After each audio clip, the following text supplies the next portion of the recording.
نن د شیرپو کلی په جومات کې د غټ اختر پرواز د شوي ترهګر ځانمرګي برید 15 کاله برابر شول.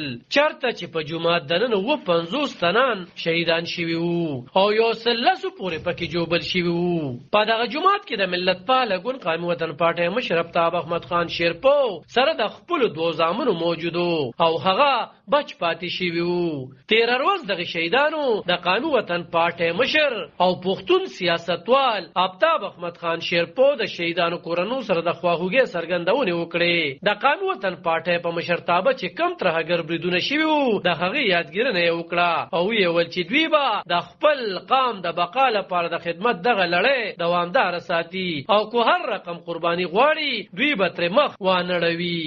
او دا لومړنی ځل نو تاریخ ته حیات محمد خان شیرپو شهید نه شروع شوی دی چې هغه د قوم لپاره، هغه د ملک لپاره، هغه د غریبانو لپاره، هغه د مسکینانو لپاره، هغه د کسانانو لپاره، هغه د مهنتکشو لپاره خپل وینه توی کړه او د قوم لپاره یو نوم جوړ کړ.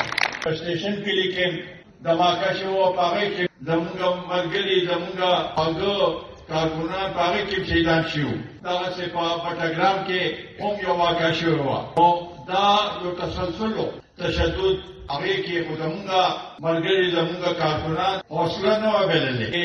مشران یې باهمته یو حوصله یې په هغې کې نو کشران هغوی ته ګوري او د هغې نه حوصله اخلي.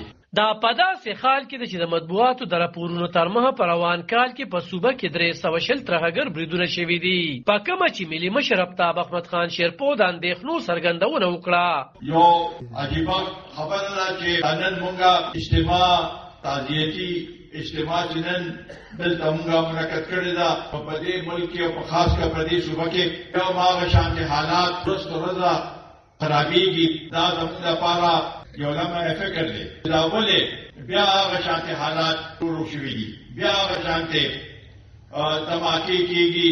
بنو والا دا چې کومه سی ټي ډي باندې قبضه کړې وه او هغې کې بیا اپریشن وشو، د هغې په وجه هغې کې ډېر خلک ووژلي شو. نو دا زموږ لپاره د ټولو باندې سوچ کول پکار دی بیا ولې داسې حالات جوړ شو. آیا زموږ پالیسي کمزورې ده؟